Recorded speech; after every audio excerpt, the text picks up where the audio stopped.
Ao ser, ao parágrafo 50, ao se ter como referência essa junção que é o sujeito, as vias das consequências da linguagem para o desejo de saber é o desejo do analista.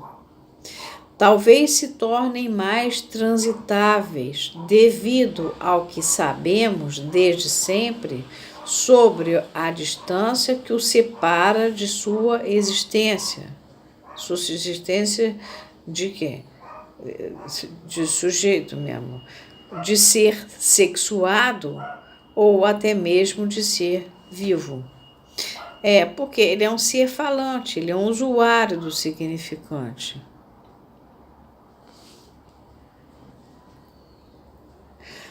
E, com efeito, a construção que fornecemos do sujeito, que é representado pelo significante, né? Na linha da experiência freudiana, nada retira da pungência, quer dizer, da aflição, da angústia pessoal, dos diversos deslocamentos e fendimentos que ele pode ter que atravessar na psicanálise didática. Repara que ele aqui já chama de psicanálise didática, e nos rasgos. Quer dizer, ao mesmo tempo que ele vai fazer os deslocamento Freud no volume 14, né, na primeira tópica, no inconsciente, vai mostrar o quê? Que uma representação com catexia, com energia psíquica, carregada de energia psíquica, se desloca para outra e assim por diante, até que faz um conglomerado de representações que elas vão fazer, essas representações deslocadas, esse conglomerado, vão fazer as condensações. Por um lado você tem isso, por outro lado você tem as aberturas que o real vai se impondo.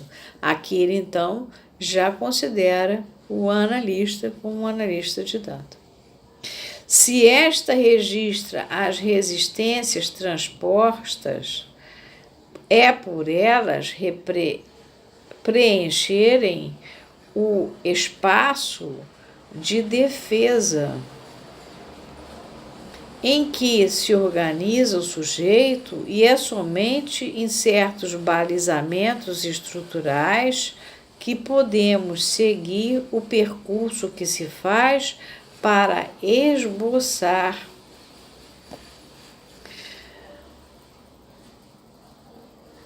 ou seja, para reunir em traços provisórios, né, seu esgotamento.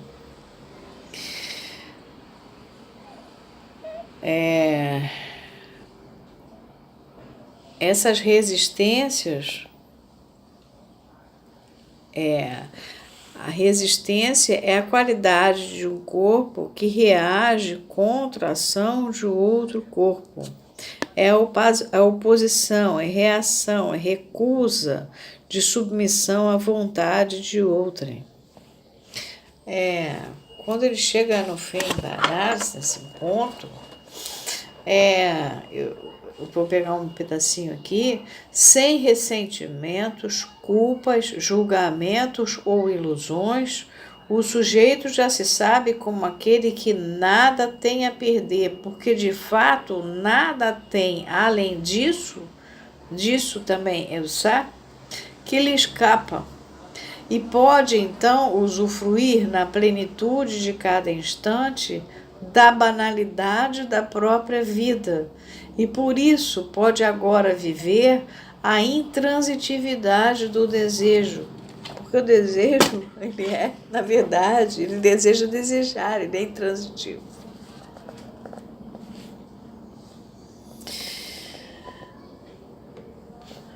Do mesmo modo, uma certa ordem de montagem é exigível daquilo que se deve esperar como tela fundamental do real na fantasia inconsciente.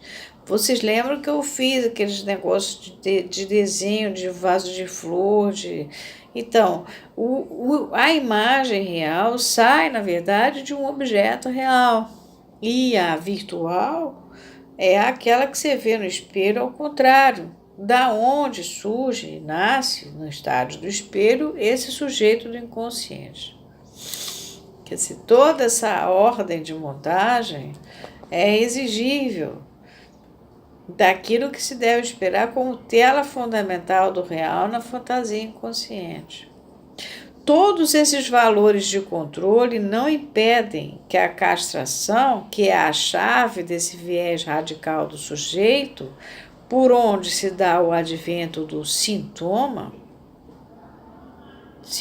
no caso agora neurótico, continue a ser, até mesmo na didática, o enigma que o sujeito só resolve ao evitá-lo.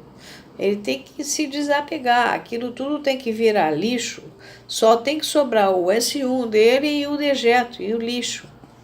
Porque o sujeito normal é casado com o sintoma. Ele tem, o Freud chamava o ganho secundário da doença. Por isso que a gente tem que cobrar caro. Para quê? Para que esse preço, esse custo, ele paga pelo sintoma, pela doença dele. Eu tenho um caso de uma pessoa que eu tratei muito interessante, que eu aumentei muito o preço que ela queria pagar, porque ela queria pagar coisa nenhuma. Ela queria fazer um consumo a mais, como se fosse fazer uma depilação. Está na moda isso, né? Atualmente, antigamente aqui no Rio, todo mundo fazia análise. Então as pessoas sabiam o preço da análise, sabiam o que era. Tá. Hoje, para você fazer precificação é complicado, porque o camarada acha que depilar por laser as partes genitais é a mesma coisa que fazer a análise. Ou então ele vai fazer aquele negócio esqueci, aquele que aperta lá, tira a água do corpo. Ele acha que todos esses consumos estão em igualdade de condições. Então, na hora de você precificar a análise, você cobrar caro pelo sintoma dele, é muito difícil a discussão.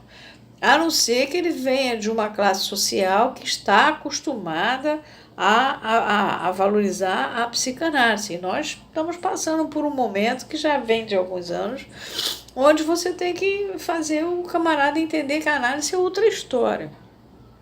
E eu aumentei muito o preço de uma moça que queria pagar para dentro do consumo, né?